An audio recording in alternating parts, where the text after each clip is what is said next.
ഓട്ടോയിൽ കയറി ഡൽഹിയിലേക്ക് പോവുകയാണ്. അതെ അതെ, ഓട്ടോയിൽ കയറി ഡൽഹിയിലേക്ക് എന്നാണ് ഇപ്പോൾ കാണുന്നത്. തെന്നെത്തി കഴിഞ്ഞിട്ടില്ല, പൂർത്തിയായിട്ടില്ല.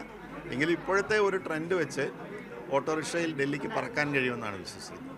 ഈ ലീഗ് പ്രതീക്ഷ ഉണ്ടായിരുന്നോ? പോലോ ഞങ്ങൾ നേരത്തെ വിലയിരുത്തിയിരുന്നു. ഞങ്ങൾ പരസ്യമായിട്ടൊന്നും പറഞ്ഞില്ല എന്ന് മാത്രമേ ഉള്ളൂ. ലീഡിനെ സംബന്ധിച്ച് ഞങ്ങൾക്കൊരു ധാരണയുണ്ടായിരുന്നു. തെരഞ്ഞെടുപ്പ് ആകുമ്പോൾ അതൊക്കെ അല്പസ്വല്പം മാറ്റങ്ങളൊക്കെ വരാം. പക്ഷേ ഏകദേശം ഞങ്ങൾ ഉദ്ദേശിച്ച രീതിയിലുള്ള ഒരു ലീഡ് തന്നെ കിട്ടുമെന്നാണ് ഇപ്പോൾ വന്നിട്ടുള്ള ഫലത്തിൽ നിന്ന് ഞങ്ങൾക്ക് മനസ്സിലാക്കാൻ കഴിയുന്നത്. കേവലം ഒരു തെരഞ്ഞെടുപ്പ് വിജയം മാത്രമല്ല, ആരാണ് ശരിക്കുള്ള കേരള കോൺഗ്രസ് എന്നൊരു ചോദ്യം കൂടിയുണ്ട്. അങ്ങനെ ഒരു കേരള കോൺഗ്രസ്സുകൾ തമ്മിലുള്ള തർക്കമായിട്ട് ഈ തെരഞ്ഞെടുപ്പിനെ കാണണ്ട. അതൊക്കെ ജനങ്ങൾ വിലയിരുത്തും.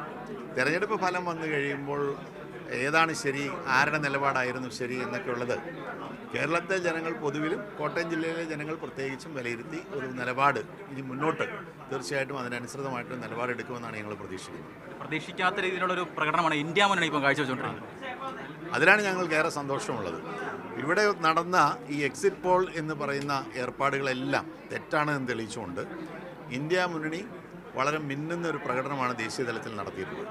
അപ്പോൾ ഞങ്ങളുടെ പ്രതീക്ഷ ഈ വോട്ട് പൂർണ്ണമായി രാജ്യം മുഴുവൻ എണ്ണിക്കഴിയുമ്പോൾ ഇന്ത്യ മുന്നണി തീർച്ചയായിട്ടും മുന്നിൽ വരും. ഇന്ത്യ മുന്നണി അധികാരത്തിൽ വരും. ശ്രീ രാഹുൽ ഗാന്ധി ഈ രാജ്യത്തിൻ്റെ പ്രധാനമന്ത്രിയായിട്ടുള്ളൊരു മന്ത്രിസഭ അധികം താമസിയാതെ ചുമതലയേൽക്കുമെന്നാണ് ഞങ്ങൾ പ്രതീക്ഷിക്കുന്നത്.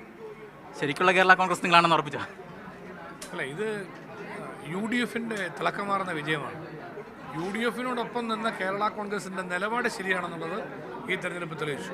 യു ഡി എഫിനെ വഞ്ചിച്ചു പോയ കേരള കോൺഗ്രസിൻ്റെ നിലപാട് ജനങ്ങൾ അംഗീകരിക്കുന്നില്ല എന്നുള്ളതും ഈ തെരഞ്ഞെടുപ്പ് തെളിയിച്ചിരിക്കുകയാണ്. അപ്പോൾ യു ഡി എഫിൻ്റെ ഒറ്റക്കെട്ടായ പ്രവർത്തനമാണ് കോട്ടയത്ത് അഭിമാനകരമായ വിജയം ഉണ്ടാക്കിയിരിക്കുന്നത്. ഇന്ത്യ മുന്നണിയുടെ മുന്നേറ്റത്തിൻ്റെ തരംഗം, കേരളത്തിലെ ഇടതുപക്ഷ സർക്കാരിനെതിരെയുള്ള ശക്തമായ വികാരം, ഇതെല്ലാം ചേർന്നുകൊണ്ട് കോട്ടയത്ത് ഉജ്ജ്വലമായ വിജയം നേടാൻ കഴിഞ്ഞതിൽ ഞങ്ങൾക്ക് സന്തോഷം. എങ്ങനെയുണ്ട്? നന്നായി, നല്ല ഗംഭീരല്ലേ? ഉണ്ടല്ലോ, നമ്മൾ ജനങ്ങളുടെ വികാരം കാണുമ്പോൾ ഞങ്ങൾക്കറിയാം യഥാർത്ഥത്തിൽ അവരുടെ തിങ്കിങ് എങ്ങനെയാണ് പോകുന്നതെന്ന്. ഈ സംസ്ഥാനത്തെ ഗവൺമെൻറ്റിനോട് ജനങ്ങൾക്കെല്ലാം എതിർപ്പാണ്, അഭിപ്രായ വ്യത്യാസമാണ്. അതോടൊപ്പം കേന്ദ്രം ഭരിച്ചുകൊണ്ടിരിക്കുന്ന നരേന്ദ്രമോദിയുടെ വർഗീയ പ്രചരണം ഒരു കാരണവശാലും കേരള ജനത അംഗീകരിക്കുന്നതല്ല. അതിന് രണ്ടിനുമെതിരായിട്ടുള്ള ജനവിധിയാണ് ഇവിടെ വന്നത്.